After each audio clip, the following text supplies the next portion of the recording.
Un buen bistec de Jack London. Tonkin rebañó el plato con el último trozo de pan para recoger la última partícula de gachas y masticó aquel bocado final lentamente y con semblante pensativo. Cuando se levantó de la mesa, le embargaba una inconfundible sensación de hambre. Él era el único que había cenado. Los dos niños estaban acostados en la habitación contigua.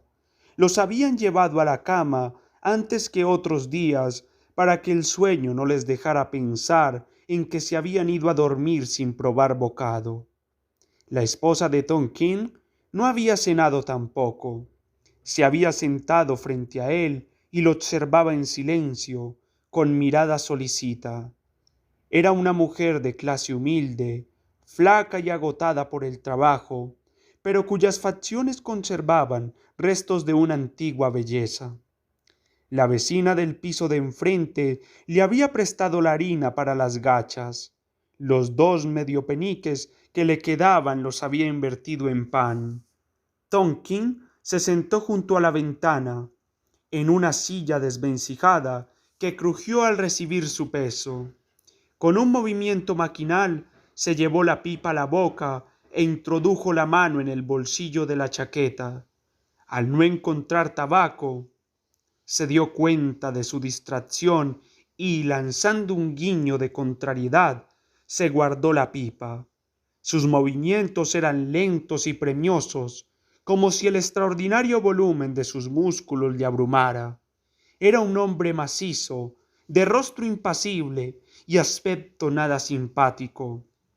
Llevaba un traje viejo y lleno de arrugas, y sus destrozados zapatos eran demasiado endebles para soportar el peso de las gruesas suelas que les había puesto él mismo hacía ya bastante tiempo. Su camisa de algodón, un modelo de no más de 2 chelines, tenía el cuello deshilachado y unas manchas de pintura que no se quitaban con nada. Bastaba verle la cara a Tonkin para comprender cuál era su profesión. Aquel rostro era el típico del boxeador, del hombre que ha pasado muchos años en el cuadrilátero y que a causa de ello ha desarrollado y subrayado en sus facciones los rasgos característicos del animal de lucha. Era una fisonomía que intimidaba, y para que ninguno de aquellos rasgos pasara inadvertido, iba perfectamente rasurado. Sus labios informes, de expresión extremadamente dura, daban la impresión de una cuchillada que atravesara su rostro. Su mandíbula inferior era maciza, agresiva, brutal. Sus ojos, de perezosos movimientos y dotados de gruesos párpados, apenas tenían expresión bajo sus tupidas y aplastadas cejas. Estos ojos, lo más bestial de su semblante, realzaban el aspecto de brutalidad del conjunto. Parecían los ojos soñolientos de un león o de cualquier otro animal de presa. La frente hundida y angosta lindaba con un cabello que, cortado al cero, mostraba todas las protuberancias de aquella cabeza monstruosa. Una nariz rota por 2 partes y aplastada a fuerza de golpes, y una oreja deforme, que había crecido hasta adquirir el doble de su tamaño y que hacía pensar en una coliflor, complementaban el cuadro. Y en cuanto a su barba, aunque recién afeitada, apuntaba bajo la piel, dando a su tez un tono azulado negruzco. Si bien aquella fisionomía era la de uno de esos hombres con los que no deseamos encontrarnos a solas en un callejón oscuro o en un lugar apartado, Tonkin no era un criminal ni había cometido nunca una mala acción. Dejando aparte las reyertas en que se había visto mezclado y que eran cosa corriente en los médicos que frecuentaba, no había hecho daño a nadie. No se le consideraba un pendenciero, era un profesional de la contienda y reservaba toda su combatividad para sus apariciones en el ring. Fuera del tablado era un hombre bonachón, de movimientos tardos, y en su juventud, cuando ganaba el dinero a espuertas, había sido no ya generoso, sino despilfarrador. Para él el boxeo era un negocio. Cuando estaba en el cuadrilátero, pegaba con intención de hacer daño, de lesionar, de destruir, pero no había animosidad en sus golpes. Era una simple cuestión de intereses. El público acudía y pagaba para ver cómo dos hombres se vapuleaban hasta que uno de ellos quedaba inconsciente. El vencedor se quedaba con la parte del león de la bolsa. Hacía 20 años, cuando Tonkin se enfrentó con el saltaojos de Woyomoyo, sabía que la mandíbula de su contrincante solo estaba firme desde hacía 4 meses, pues anteriormente se la habían partido en un combate celebrado en Newcastle. Por eso dirigió todos sus golpes contra ella y consiguió fracturarla nuevamente en el 9º asalto. No lo movía ningún resentimiento contra su adversario. Procedió así porque era el medio más seguro de dejar fuera de combate a aquel hombre y de este modo ganar la mayor parte de la bolsa ofrecida. En cuanto al saltaojos, no le guardó rencor alguno. Ambos sabían que así era el boxeo y había que atenerse a sus reglas. Tonkin no era nada hablador. En aquel momento en que permanecía sentado junto a la ventana, se hallaba sumido en un huraño silencio, mientras se miraba las manos. En el dorso de ellas se destacaban las venas gruesas e hinchadas. El aspecto de los nudillos, aplastados, estropeados, deformes, atestiguaba el empleo que había hecho de ellos. Tom no había oído decir nunca que la vida de un hombre dependía de sus arterias, pero sabía muy bien lo que significaban aquellas venas prominentes, dilatadas. Su corazón había hecho correr demasiada sangre por ellas a una presión excesiva.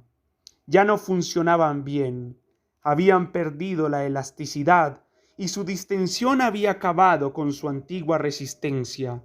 Ahora se fatigaba fácilmente. Ya no podía resistir un combate a 20 asaltos con el ritmo acelerado de antes, con fuerza y violencia sostenidas, luchando infatigablemente desde que sonaba el gong, acosando sin cesar a su adversario, retrocediendo hasta las cuerdas o llevando a su oponente hacia ellas, recibiendo golpes y devolviéndolos. Ya no multiplicaba su acometividad y la rapidez de sus golpes en el 20º y último asalto, levantando al público de sus asientos y provocando sus aclamaciones.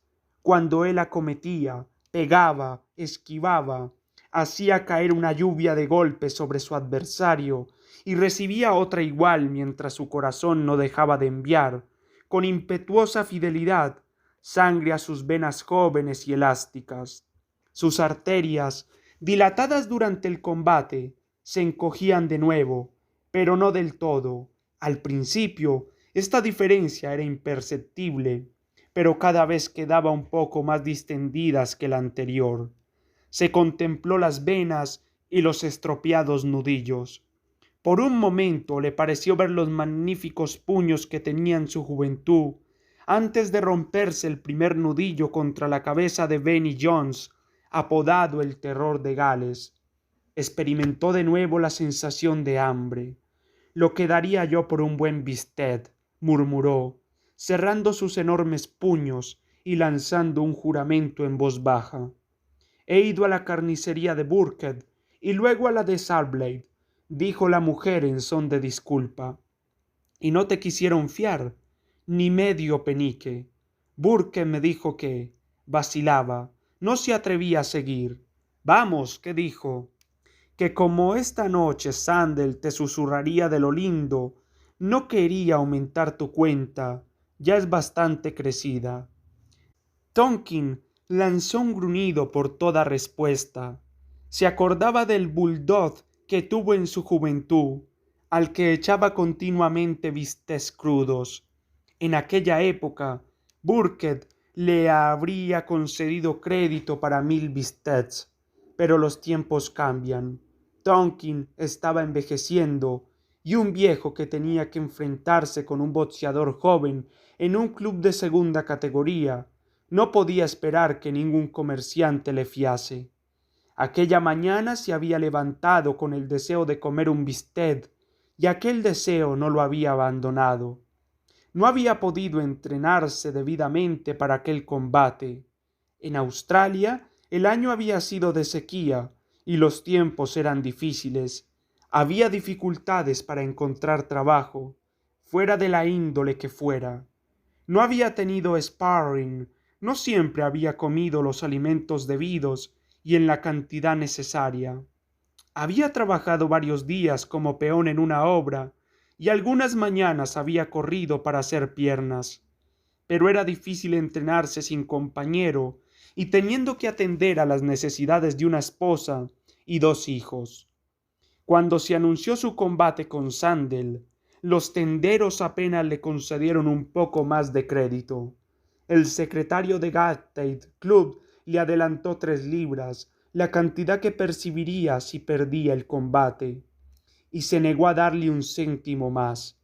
De vez en cuando consiguió que sus antiguos compañeros le prestasen unos centavos, pero no pudieron prestarle más, porque corrían malos tiempos y ellos también pasaban sus apuros.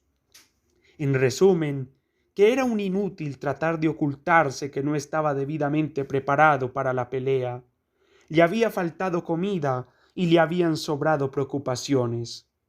Además, ponerse en forma no es tan fácil para un hombre de 40 años como para otro de 20. ¿Qué hora es, Lizzie?, preguntó. Su mujer fue a preguntarlo a la vecina y, al regresar, le dio la respuesta. Las 8 menos cuarto. El primer match empezará dentro de unos minutos, observó Tom. No es más que un combate de prueba. Después hay un encuentro a 4 asaltos entre Dallas Wells y Greenblade, y luego uno a 10 asaltos entre Starlit y un marinero. Yo aún tengo para 1 hora. Otros 10 minutos de silencio, y Tom se puso en pie. La verdad es, Lizzie, que no me he entrenado todo lo que debía. Cogió el sombrero y se dirigió a la puerta. No le pasó por la mente besar a su mujer, nunca la besaba al marcharse, pero aquella noche ella lo hizo por su cuenta y riesgo. Le echó los brazos al cuello y lo obligó a inclinarse hacia su rostro. Se veía menudita y frágil junto al macizo corpachón de su marido. Buena suerte, Tom, le dijo. Tienes que ganar. Sí, tengo que ganar, repitió él. Ni más ni menos. Se echó a reír, tratando de mostrarse despreocupado, mientras ella se apretaba más contra él. Tom contempló la desnuda estancia por encima del hombro de su esposa, aquel cuartucho del que debía varios meses de alquiler. Era, con Lizzie y los niños, cuanto tenía en el mundo. Y aquella noche salía en busca de comida para su hembra y sus cachorros, no como el obrero de hoy que va a la fábrica, sino al estilo antiguo, primitivo, arrogante y animal de las bestias de presa. Tengo que ganar, volvió a decir a su esposa, esta vez con un rictus de desesperación. Si gano, son 30 libras, con lo que podré pagar todas las deudas y además verme un buen sobrante en el bolsillo.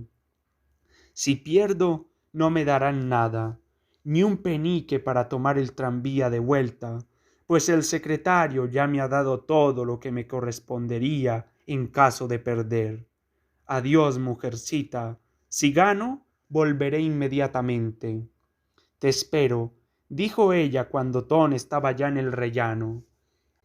Había más de 3 kilómetros hasta Galletit, y mientras lo recorría, recordó sus días de triunfo, cuando era el campeón de pesos pesados de Nueva Gales del Sur.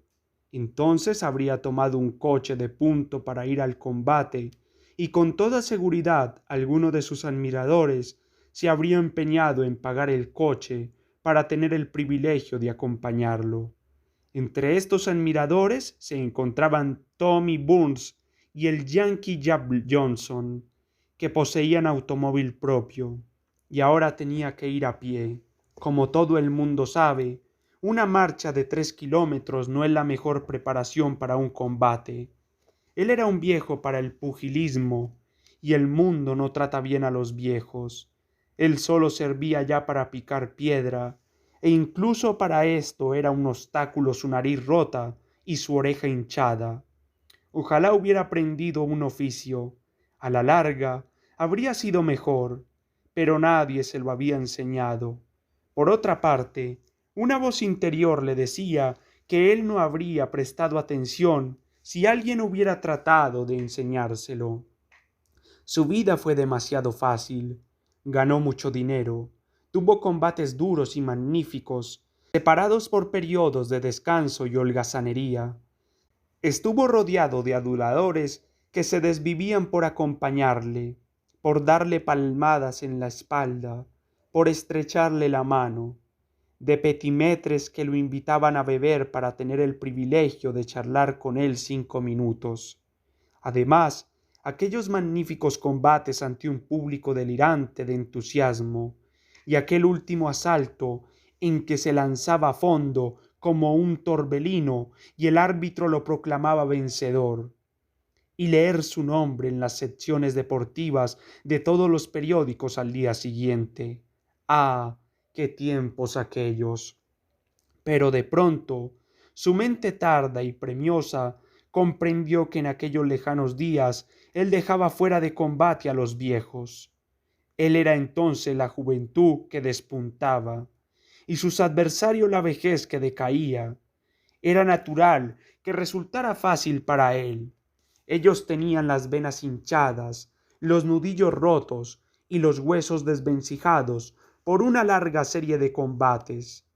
Recordaba el día en que noqueó al maduro Stoddard Bill en Bush Cutters Bay al 18º asalto, y luego lo vio llorando en los vestuarios, llorando como un niño.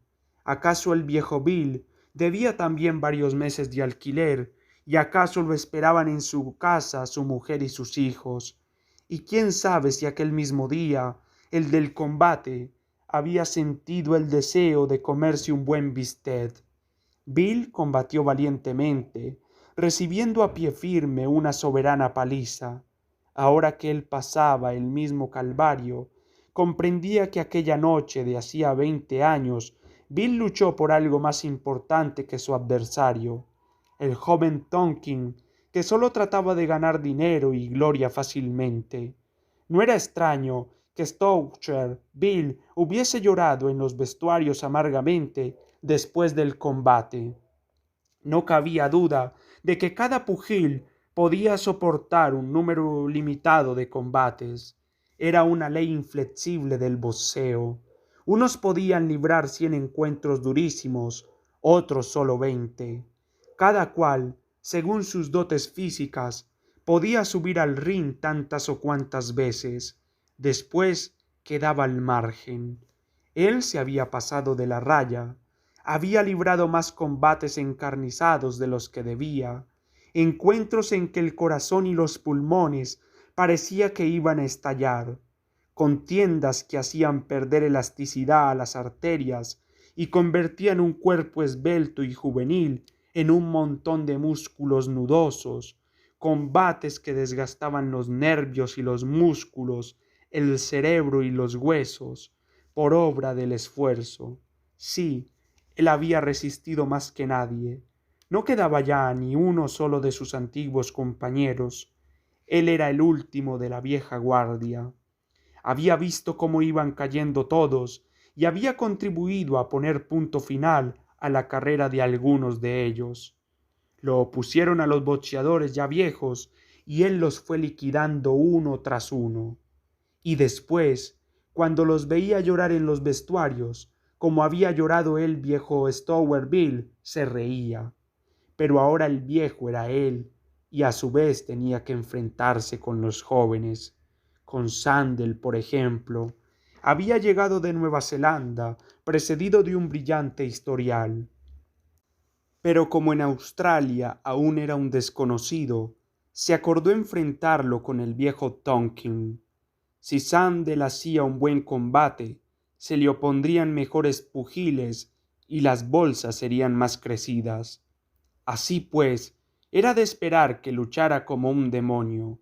Aquel combate era decisivo para él, ya que si ganaba tendría dinero, cobraría nombre y habría dado el primer paso de una brillante carrera. Tonkin no era para él más que un muro viejo que le cerraba el paso a la fama y la fortuna. En cambio, a lo único que Tonkin podía aspirar era a recibir 30 libras, que le servirían para pagar al dueño de casa y a los tenderos. Y mientras cavilaba así, Tonkin vio alzarse ante sus ojos hinchados el cuadro de la juventud triunfadora, exuberante e invencible, de músculos suaves y piel sedosa, de corazón y pulmones que no sabían lo que era el cansancio y se reían del jadeo de los viejos. Los jóvenes destruían a los viejos sin pensar que, al hacerlo, se destruían a sí mismos, dilatando sus arterias y aplastando sus nudillos para ser, al fin, aniquilados por una nueva generación de jóvenes, pues la juventud ha de ser siempre joven. Al llegar a la calle de Castellard, dobló a la izquierda y después de recorrer 3 manzanas, llegó a Galletit. Una multitud de golfillos apiñados frente a la puerta se apartaron respetuosamente al verle y oyó que decían: «Es Tonkin». Una vez dentro, cuando se dirigía a los vestuarios, encontró al secretario, un joven de mirada viva y expresión astuta, que le estrechó la mano. «¿Cómo te encuentras, Tom?», le preguntó. «Estupendamente», respondió King, a sabiendas de que mentía y de que le hacía tanta falta un buen bistec, que si tuviera 1 libra la daría a cambio de él sin vacilar.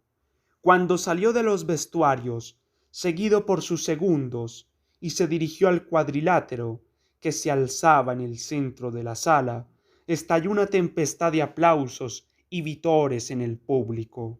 Él respondió saludando a derecha e izquierda, aunque conocía muy pocas de aquellas caras. En su mayoría eran muchachos que aún tenían que nacer cuando él cosechaba sus primeros laureles en el Rin. Saltó con ligereza a la alta plataforma y después de pasar entre las cuerdas, se dirigió a su ángulo y se sentó en un taburete plegable. Jadbal, el árbitro, se acercó a él para estrecharle la mano. Val era un boxeador fracasado que desde hacía 10 años no pisaba el ring como púgil.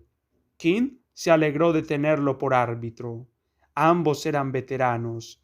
Si él apretaba las tuercas a Sandel algo más de lo que permitía el reglamento, sabía que Val haría la vista gorda.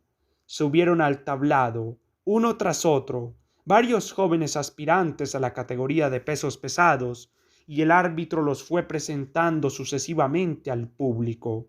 Asimismo, expuso sus carteles de desafío. «John Pronto», anunció Val, «de Sydney del Norte, reta al ganador por 50 libras». El público aplaudió y los aplausos se renovaron cuando Sandel trepó ágilmente al ring y fue a sentarse en su rincón. Tonkin, desde el ángulo opuesto, lo miró con curiosidad, pensando que minutos después ambos estarían enzarzados en implacable combate y pondrían todo su empeño en noquearse. Pero apenas pudo ver nada, pues Sandel llevaba, como él, un mono de entrenamiento sobre su calzón corto de pugilista.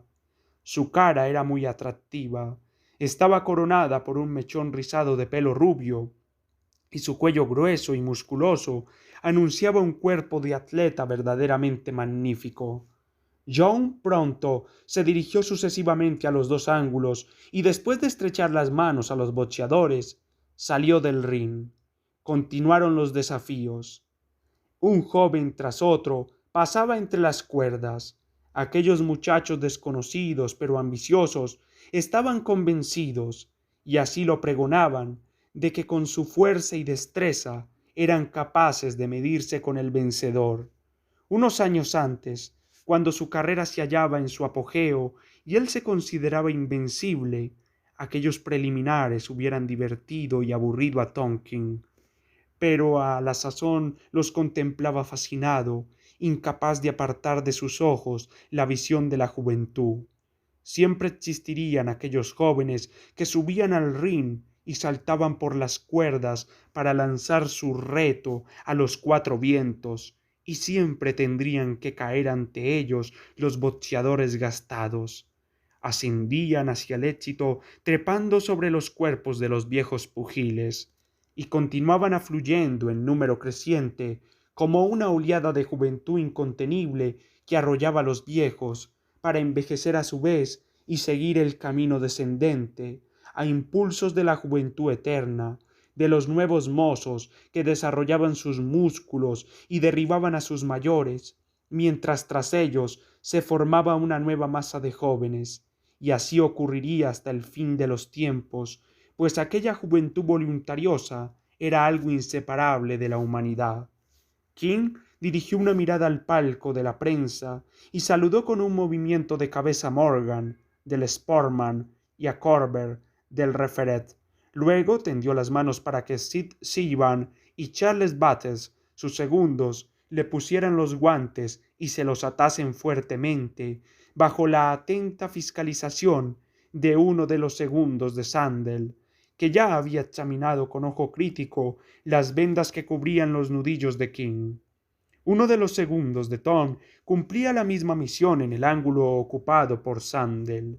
Este levantó las piernas para que le despojasen de los pantalones del mono, y luego se levantó para que acabaran de quitarle la prenda por la cabeza. Tonkin vio entonces ante sí una encarnación de la juventud, un pecho ancho y desbordante de vigor, unos músculos elásticos que se movían como seres vivos bajo la piel blanca y satinada. Todo aquel cuerpo estaba pletórico de una vida que aún no había dejado escapar nada de ella por los doloridos poros en los largos combates en que la juventud ha de pagar su tributo, dejando algo de ella misma en los tablados. Los dos pugiles avanzaron hacia el centro del cuadrilátero, y cuando los segundos saltaron por las cuerdas, llevándose los taburetes plegables, ellos simularon estrecharse las manos enguantadas e inmediatamente se pusieron en guardia. Acto seguido, como un mecanismo de acero puesto en marcha por un fino resorte, Sandel se lanzó al ataque. Asestó a Tom un gancho de izquierda al entrecejo y un derechazo a las costillas. Luego, entre fintas y sin cesar de saltar sobre las puntas de los pies, se alejó ligeramente de su contrincante para volverse a acercar enseguida, ágil y agresivo. Era un boxeador rápido e inteligente, que había iniciado la pelea con una espectacular exhibición. El público vociferaba entusiasmado, pero King no se dejó impresionar. Había librado demasiados encuentros y había visto a demasiados jóvenes. Supo apreciar el verdadero valor de aquellos golpes. Eran demasiado rápidos y hábiles para ser peligrosos. Evidentemente, Sandel trataba de forzar el curso del combate desde el comienzo. No le sorprendió. Esto era muy propio de la juventud, inclinada a malgastar sus espléndidas facultades en furiosos ataques y locas acometidas, alentada por un ilimitado deseo de gloria que redoblaba sus fuerzas. Sandel atacaba, retrocedía, estaba aquí y allá, en todas partes, con pies ligeros y corazón vehemente, deslumbrante con su carne blanca y sus potentes músculos, tejía un ataque maravilloso, saltando y deslizándose como una ardilla, eslabonando mil movimientos ofensivos, todos ellos encaminados a la destrucción de Tonkin, del hombre que se alzaba entre él y la fortuna. Y Tonkin soportaba pacientemente el chaparrón. Conocía su oficio y sabía cómo era la juventud, ahora que la había perdido.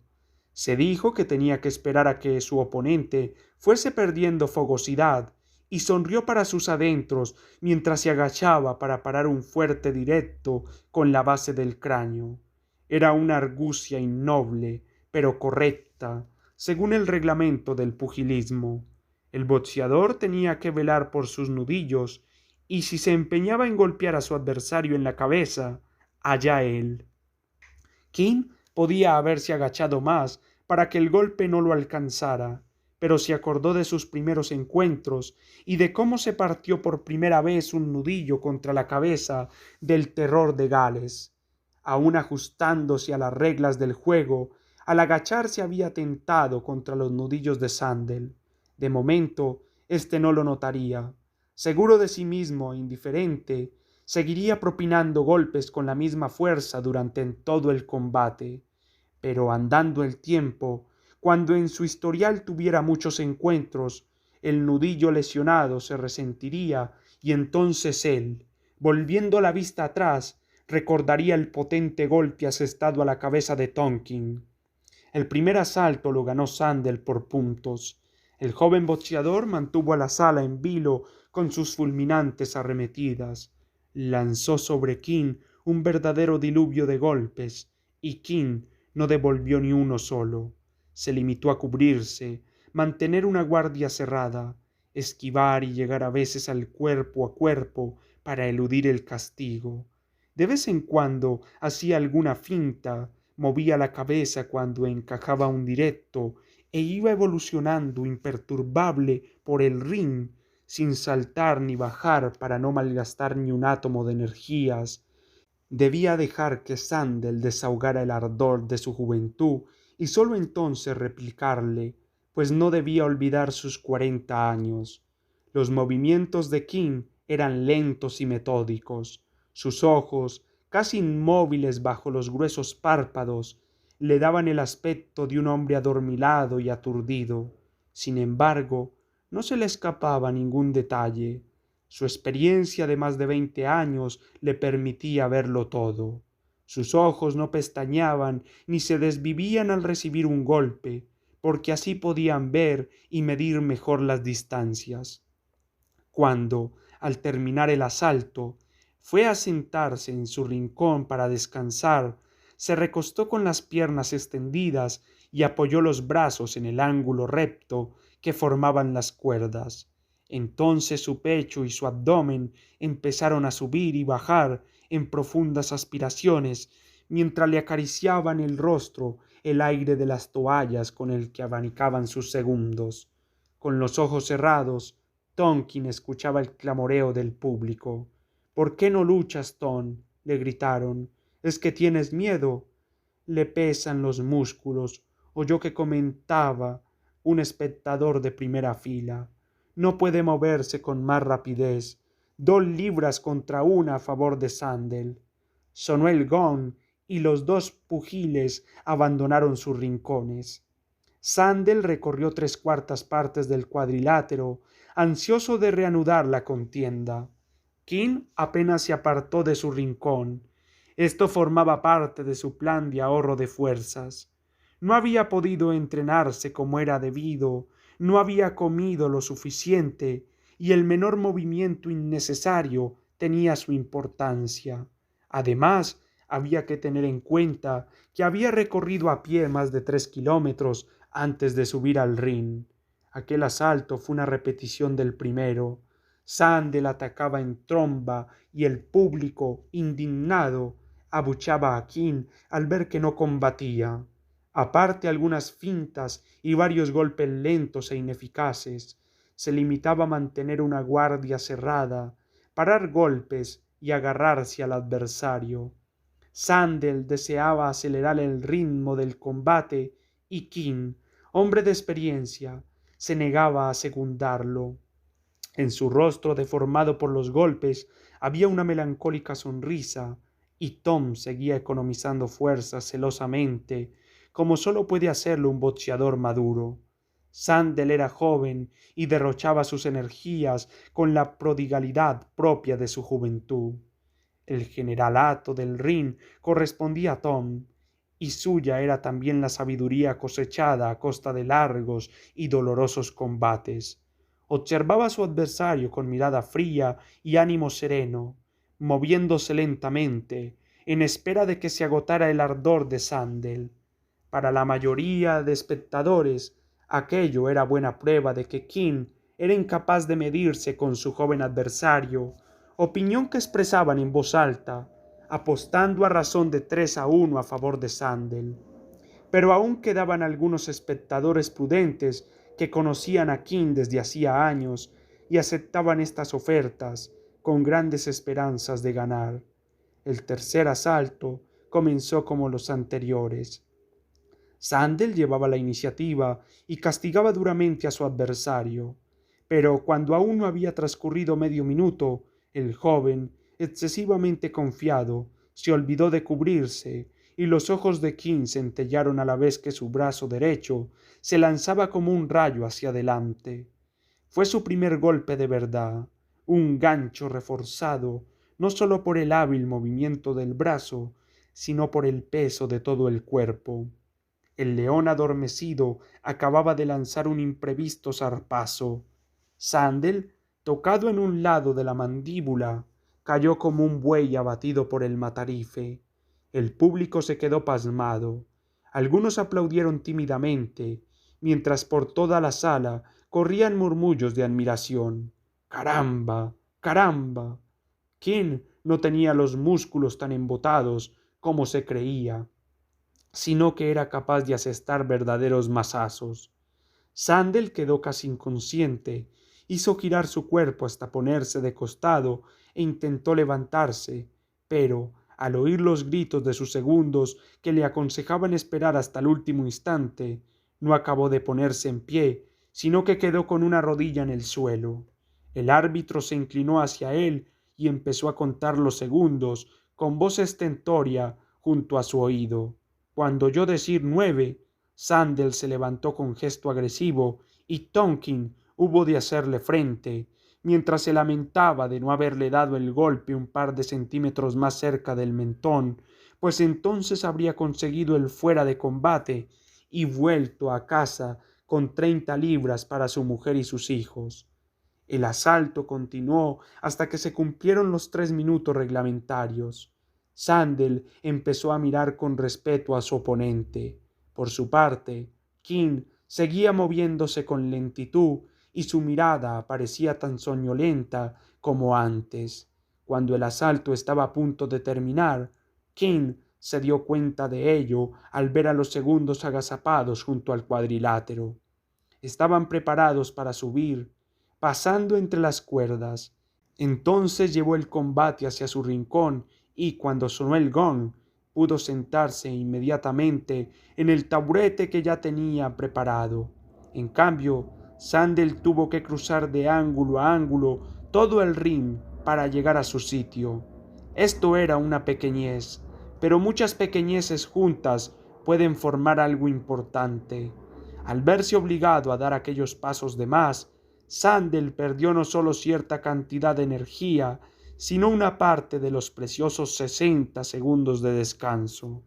Al principio de cada salto, King salía perezosamente de su rincón, con lo que obligaba a su adversario a recorrer una distancia mayor, y cuando el asalto terminaba, King estaba en su sitio y podía sentarse inmediatamente. Transcurrieron otros 2 asaltos en los que King economizó sus fuerzas con toda parsimonia, mientras Sandel derrochaba energías. Los esfuerzos que el joven púgil hacía por imponer un ritmo más vivo a la lucha resultaron bastante enojosos para King, que hubo de encajar una parte bastante crecida del diluvio de golpes que cayó sobre él. Sin embargo, King mantuvo su deliberada lentitud, sin importarle el griterío de los jóvenes vehementes que querían verle pelear. En el 6.º asalto, Sandel volvió a tener un descuido y la terrible derecha de Tonkin lanzó un nuevo disparo contra su mandíbula. Otra vez contó el árbitro hasta 9. Al comenzar el 7.º asalto, se vio claramente que el ardor de Sandel se había esfumado. El joven boxeador se percataba de que estaba librando el combate más duro de su carrera. Tonkin era un boxeador gastado, pero el de más calidad que se le había opuesto hasta entonces, un boxeador maduro que no perdía la cabeza, que se defendía con extraordinaria habilidad, cuyos golpes eran verdaderos mazazos y que tenía un fuera de combate en cada puño. Pero Tonkin no se atrevía a utilizar estos potentes puños demasiado, pues no se olvidaba de que tenía los nudillos lesionados y sabía que, para que pudieran resistir todo el combate, tenía que racionar los golpes prudentemente. Mientras permanecía sentado en su rincón, mirando a su adversario, pensó que la unión de su experiencia y la juventud de Sandel produciría en un campeón mundial. Pero esta mezcla era imposible. Sandel no sería campeón del mundo. Le faltaba experiencia y ésta sólo podía obtenerse a costa de la juventud. Cuando Sandel tuviera experiencia, advertiría que había gastado su juventud para adquirirla. King recurrió a todas las tretas y argucias. No desaprovechaba ocasión de agarrarse a su adversario y cada vez que llegaba el cuerpo a cuerpo, clavaba con fuerza el hombro en las costillas de Sandel. En la teoría pugilística no había diferencia entre un hombro y un puño si con ambos podía hacerse el mismo daño, y el hombro aventajaba al puño en lo concerniente a la pérdida de energías. Asimismo, cuando se agarraban los dos pugiles, King descargaba todo el peso de su cuerpo sobre su contrincante y se resistía a soltarse. Esto obligaba al árbitro a intervenir para separarlos, en lo cual hallaba las mayores facilidades por parte de Sandel, que todavía no había aprendido a descansar de este modo. El joven no podía dejar de emplear sus magníficos brazos ni su lozana musculatura. Cuando King se aferraba a él, clavándole el hombro en las costillas e introduciendo la cabeza bajo su brazo izquierdo, Sandel le golpeaba el rostro, pasando su brazo derecho por detrás de su espalda. Era un castigo espectacular que provocaba murmullos de admiración en el público, pero sin ninguna eficacia. Por el contrario, solo servía para hacer perder energías a Sandel. Este, incansable, no se daba cuenta de que todo tiene un límite. King sonreía y no se apartaba de su prudente táctica.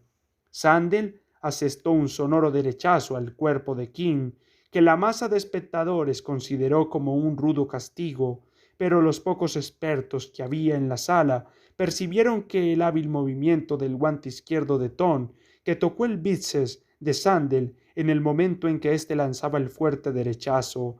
Sandel repitió una y otra vez este golpe, consiguiendo que siempre llegara a su destino, pero nunca con eficacia, debido al ligero contragolpe de King. En el noveno asalto, y en un solo minuto, Tom alcanzó con 3 ganchos de derecha la mandíbula de Sandel, y las 3 veces el corpachón del joven besó la lona, y el árbitro hubo de contar hasta 9. Sandel quedó aturdido y ligeramente conmocionado, pero conservaba las energías. Había perdido velocidad y economizaba sus fuerzas. Tenía el ceño fruncido, pero seguía contando con el arma más importante del boxeador, la juventud. El arma principal de King era la experiencia. Cuando empezó el declive de su vitalidad, cuando su vigor empezó a disminuir, lo reemplazó con la astucia, la sabiduría cosechada en 1000 combates y una escrupulosa economía de sus fuerzas. King no era el único que sabía eludir los movimientos superfluos, pero nadie como él poseía el arte de incitar al adversario a despilfarrar sus energías. Una y otra vez, haciendo fintas con los pies, los puños y el cuerpo, siguió engañando a Sandel, obligándolo a saltar hacia atrás sin motivo, a esquivar golpes imaginarios, a lanzar inútiles contraataques. King descansaba, pero no daba descanso a su rival. Era la estrategia de un boxeador maduro. Al iniciarse el 10º asalto, King detuvo las embestidas de Sandel con directos de izquierda a la cara, y Sandel, que ahora procedía con cautela, respondió esgrimiendo su izquierda para bajarla enseguida, mientras lanzaba un gancho de derecha a la cara de Tonkin. El golpe fue demasiado alto para resultar decisivo, pero King notó que ese negro velo de inocencia tan conocido por los boxeadores se extendía sobre su mente. Durante una fracción casi inapreciable de tiempo, Tom dejó de luchar. Momentáneamente, desaparecieron de su vista su adversario y el telón de fondo formado por las caras blancas y expectantes del público, pero solo momentáneamente. Le pareció que abría los ojos tras un sueño fugaz. El intervalo de inconsciencia fue tan breve que no tuvo tiempo de caer. El público solo lo vio vacilar y doblar las rodillas. Inmediatamente, Tonkin se recuperó y ocultó más su barbilla en el refugio que le ofrecía su hombro izquierdo. Sandel repitió varias veces este golpe, aturdiendo parcialmente a King, pero el experto boxeador consiguió elaborar su defensa, que fue también una forma de contraatacar.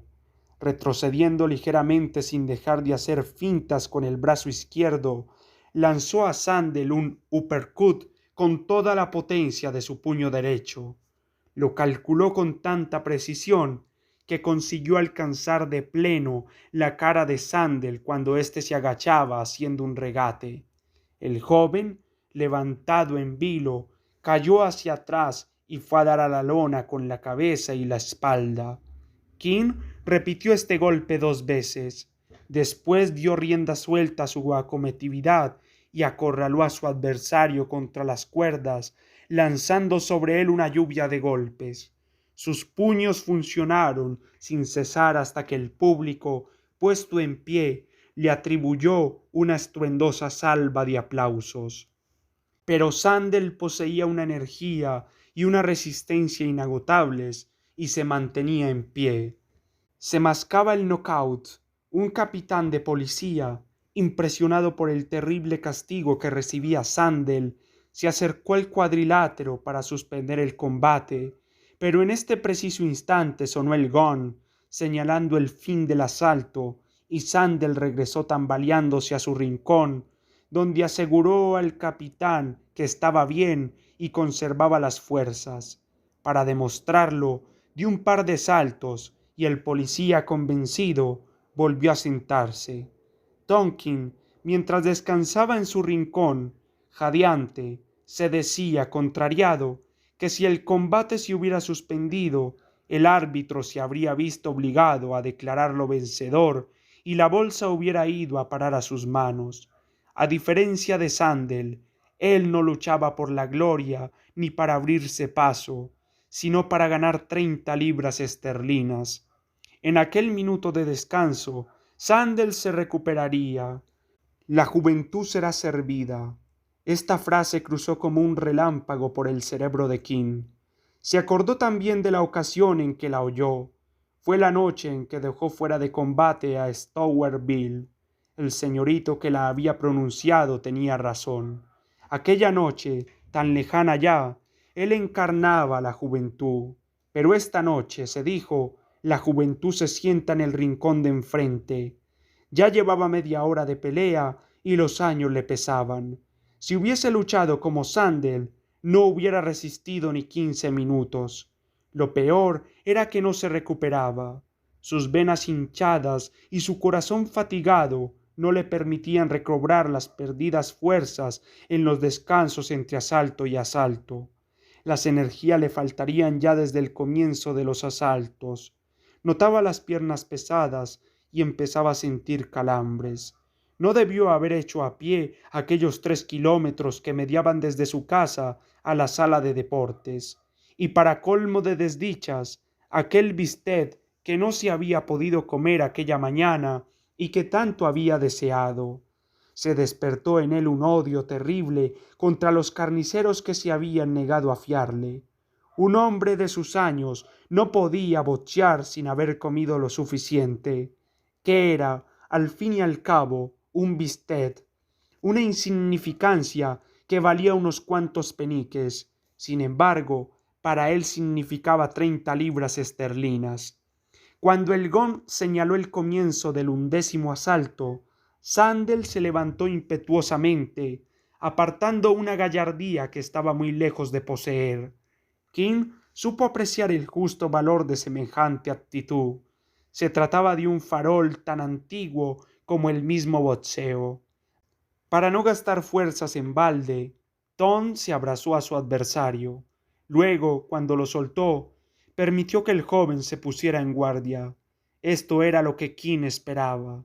Hizo una finta con la izquierda, consiguió que su contrincante se agachara para rehuirla y al mismo tiempo le lanzó un gancho de derecha. Seguidamente King, retrocediendo un poco, asestó a Sandel un uppercut que lo alcanzó en plena cara y lo derribó. Después no le dio punto de reposo, encajó mucho, pero pegó mucho más. Acorraló a Sandel contra las cuerdas mediante una serie de ganchos y con toda la clase de golpes. Después de desprenderse de sus brazos, le impidió que lo volviera a abrazar, propinándole un directo cada vez que lo intentaba, y cuando Sandel iba a caer, lo sostenía con una mano y lo golpeaba inmediatamente con la otra para arrojarlo contra las cuerdas, donde no le era posible desplomarse. El público parecía haber enloquecido. Todos los espectadores, puestos en pie, lo animaban con sus gritos. «Duro con él, Tom, ya es tuyo, lo tienes en el bolsillo». Querían que el combate terminara con una lluvia de golpes irresistibles. Esto era lo que deseaban ver, para esto pagaban. Y Tonkin, que durante media hora había economizado sus fuerzas, las derrochó a manos llenas en lo que debía ser el esfuerzo final, un esfuerzo que no podía repetir. Era su única oportunidad, ahora o nunca. Las fuerzas lo abandonaban rápidamente y todas sus esperanzas se cifraban en que, antes de que lo abandonasen del todo, habría conseguido que su adversario permaneciera tendido en la lona durante 10 segundos, y mientras seguía pegando y atacando, calculando fríamente la fuerza de sus golpes y el daño que causaban, comprendió lo difícil que era dejar a Sandel fuera de combate. La resistencia de aquel hombre, realmente extraordinaria, era la resistencia virgen de la juventud. Desde luego, Sandel tenía ante sí un futuro lleno de promesas. Él también lo tuvo. Todos los buenos boxeadores poseían el temple que demostraba Sandel. Sandel retrocedía dando traspiés, perseguido por King, que empezaba a sentir calambres en las piernas y cuyos nudillos comenzaban a resentirse. Sin embargo, siguió asestando sus terribles golpes, sin detenerse ante el dolor que cada uno de ellos producía en sus manos, en sus pobres manos, viejas y torturadas. Aunque en aquellos momentos no recibía ninguna réplica de su adversario, King se debilitaba a toda prisa, de modo que pronto su estado igualaría al de Sandel. No fallaba un solo golpe, pero estos ya no poseían la potencia de antes y cada uno de ellos suponía para Tom un esfuerzo extraordinario. Sus piernas parecían de plomo y se arrastraban visiblemente por el ring. Los partidarios de Sandel lo advirtieron y empezaron a dirigir gritos de aliento al joven boxeador. Esto decidió a King a realizar un postrer esfuerzo y asestó 2 golpes casi simultáneos, uno con la izquierda dirigido al plexo solar y que resultó un poco alto, y otro con la derecha a la mandíbula. Estos golpes no fueron demasiado fuertes, pero Sandel estaba ya tan conmocionado que cayó en la lona, donde quedó debatiéndose. El árbitro se inclinó sobre él y empezó a contarle al oído los segundos fatales. Si antes del 10º no se levantaba, habría perdido el combate. En la sala reinaba un silencio de muerte. King apenas se mantenía en pie sobre sus piernas temblorosas. Se había apoderado de él un mortal aturdimiento y ante sus ojos el mar de caras se movía y se balanceaba mientras a sus oídos llegaba, al parecer desde una distancia remotísima, la voz del árbitro que contaba los segundos. Pero consideraba el combate suyo. Era imposible que un hombre tan castigado pudiera levantarse. Solamente la juventud se podía levantar, y Sandel se levantó. Al cuarto segundo dio media vuelta, quedando de bruces, y buscó a tientas las cuerdas. Al séptimo segundo ya había conseguido incorporarse hasta quedar sobre una rodilla, y descansó un momento en esta postura, mientras su aturdida cabeza se bamboleaba sobre sus hombros. Cuando el árbitro gritó «¡9!», Sandel se levantó del todo, adoptando la adecuada posición de guardia, cubriéndose la cara con el brazo izquierdo y el estómago con el derecho. Así defendía sus puntos vitales, mientras avanzaba agachado hacia King, con la esperanza de agarrarse a él para ganar más tiempo. Tan pronto como Sandel se levantó, King se le echó encima, pero los dos golpes que le envió tropezaron con los brazos protectores. Acto seguido, Sandel se aferró a él desesperadamente, mientras el árbitro se esforzaba por separarlo, ayudado por King. Este sabía con cuánta rapidez se recobraba la juventud y al mismo tiempo estaba seguro de que Sandel sería suyo si podía evitar que se repusiera. Un enérgico directo lo liquidaría. Tenía a Sandel en su poder, no cabía duda. Él había llevado la iniciativa del combate, había demostrado mayor experiencia que su contrincante, le llevaba ventaja de puntos. Sandel se desprendió del cuerpo de King, tambaleándose, vacilando entre la derrota y la supervivencia.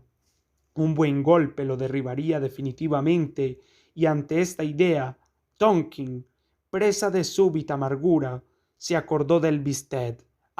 Si lo hubiera tenido y contara con su fuerza para el golpe que iba a asestar.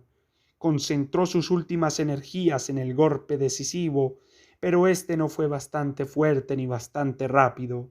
Sandel se tambaleó, pero no llegó a caer. Con paso vacilante, retrocedió hacia las cuerdas y se aferró a ellas. King, también tambaleándose, lo siguió y experimentando un dolor indescriptible, le asestó un nuevo golpe, pero las fuerzas lo habían abandonado. Únicamente le quedaba su inteligencia de luchador, turbia, oscurecida por el cansancio. Había dirigido el puño a la mandíbula, pero tropezó en el hombro.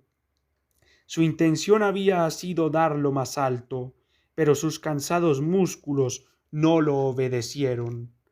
Y por efecto del impacto, el propio Tonkin retrocedió, dando traspiés. Poco faltó para que cayera. De nuevo lo intentó. Esta vez su directo ni siquiera alcanzó a Sandel. Era tal su debilidad que cayó sobre el joven y se abrazó a su cuerpo, para no desplomarse definitivamente a sus pies. King ya no hizo nada por separarse. Había puesto toda la carne en el asador. Ya no podía hacer más. La juventud se había impuesto. Incluso en aquel abrazo notaba cómo Sandel iba recuperando sus fuerzas. Cuando el árbitro lo separó, King vio claramente cómo se recobraba su joven adversario. Segundo a segundo, Sandel se iba mostrando más fuerte. Sus directos, débiles y vacilantes al principio, cobraron dureza y precisión. Los ofuscados ojos de Tonkin vieron el guante que se acercaba a su mandíbula y se propuso protegerla alzando el brazo. Vio el peligro, deseó parar el golpe, pero el brazo le pesaba demasiado y no pudo. Le pareció que tenía que levantar un quintal de plomo. El brazo no quería levantarse y él deseó con toda su alma levantarlo. El guante de Sandel ya le había llegado a la cara. Oyó un agudo chasquido semejante al de un chispazo eléctrico y el negro velo de la inconsciencia envolvió su mente. Cuando abrió de nuevo los ojos, se encontró sentado en su rincón y oyó el clamoreo del público, semejante al rumor del oleaje de la playa de Bondi.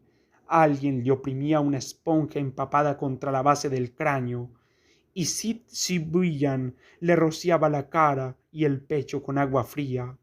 Le habían quitado ya los guantes y Sandel, inclinado sobre él, le estrechaba la mano. No sintió rencor alguno hacia el hombre que lo había dejado fuera de combate, y le devolvió el apretón de manos tan cordialmente que sus nudillos se resintieron. Luego Sandel se dirigió al centro del cuadrilátero, y el griterío del público se acalló para oírle decir que aceptaba el desafío de June pronto, y que proponía aumentar la apuesta a 100 libras. King lo contemplaba, indiferente, mientras sus segundos secaban el agua que corría a raudales por su cuerpo. Le pasaban una esponja por la cara y lo preparaban para abandonar el cuadrilátero. King sentía hambre. No era aquella la sensación de hambre ordinaria, sino una gran debilidad, una serie de palpitaciones en la boca del estómago que repercutían en todo su cuerpo.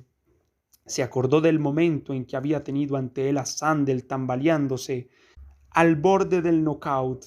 Ah, si hubiese tenido aquel bistec en el cuerpo, entonces nada habría salvado a Sandel. Le había faltado solo esto para asestar el golpe decisivo con eficacia. Había perdido por culpa de aquel bistec. Sus segundos trataron de ayudarlo a pasar entre las cuerdas, pero él los apartó, se agachó y saltó solo al piso de la sala. Precedido por sus cuidadores, avanzó por el pasillo central abarrotado de público. Poco después, cuando salió de los vestuarios y se dirigió a la calle, se encontró con un muchacho que le dijo: «¿Por qué no le pegaste de firme cuando lo tenías atontado?». «Vete al diablo», le respondió Tonkin mientras bajaba los escalones del portal. Las puertas de la taberna de la esquina estaban abiertas de par en par. Tonkin vio las luces cegadoras del local y las sonrientes camareras, y entre el alegre tintineo de las monedas que saltaban en el mármol del mostrador, oyó diversas voces que comentaban el combate.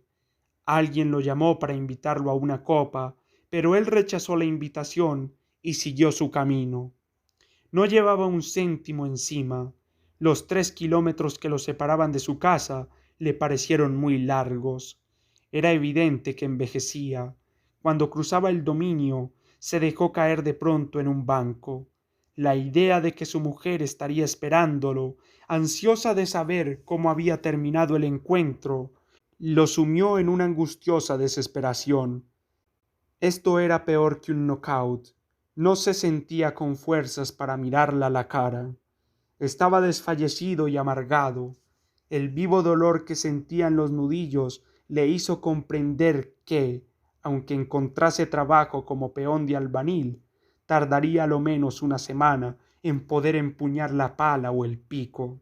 Las palpitaciones que le producía el hambre en la boca del estómago le hacían sentir náuseas.